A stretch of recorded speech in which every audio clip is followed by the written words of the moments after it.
The first thing is, what do we mean by blue sky and adverse, etc.? Sometimes we don't fully appreciate the next order implications. Things might seem good. Let me just give you an example.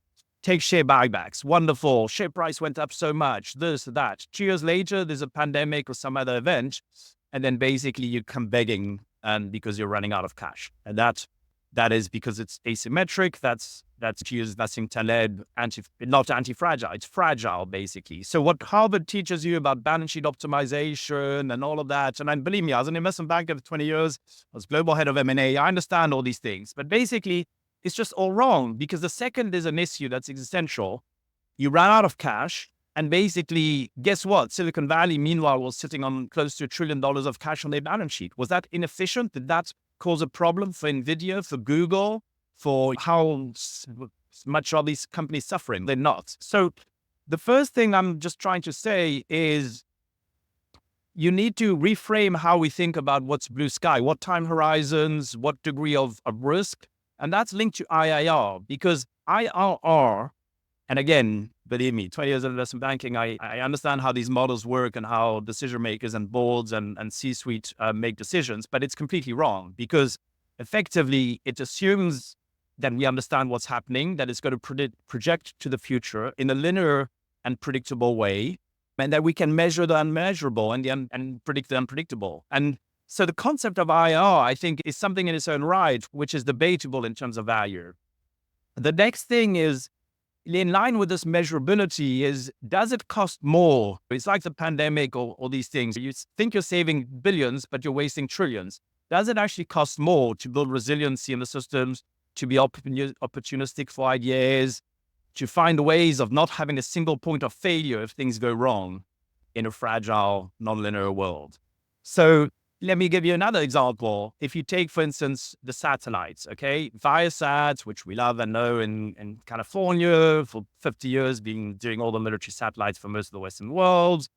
And we understand how to send satellites and how to secure them, or we thought we did. It took 10 seconds for Moscow to deactivate the Viasat satellites when they invaded Ukraine. And then take basically a decentralized, low Earth orbit, not that efficient.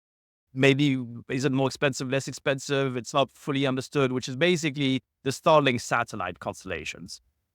But basically, they're resilient. Not only are they resilient, they're anti-fragile. They get stronger the more they get punched. 2 years later, we haven't been able to deactivate them. And I can tell you, China and US DODs have been spending a lot of time checking whether their future satellite systems are more like Starlink's than Viasat.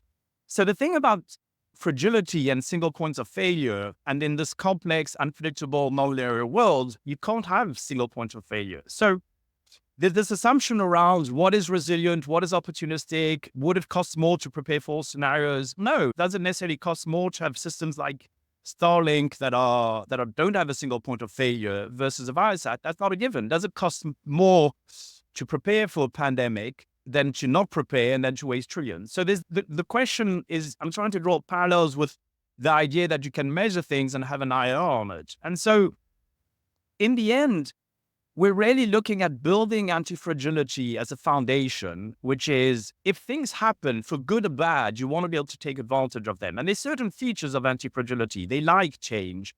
They get more upsides from shocks. They thrive in randomness. They love optionality. They're okay with complex, unpredictable systems. They make sense with interdependencies. So it's the difference between an engineered, Newtonian, mechanical world. How do you send a probe to Mars?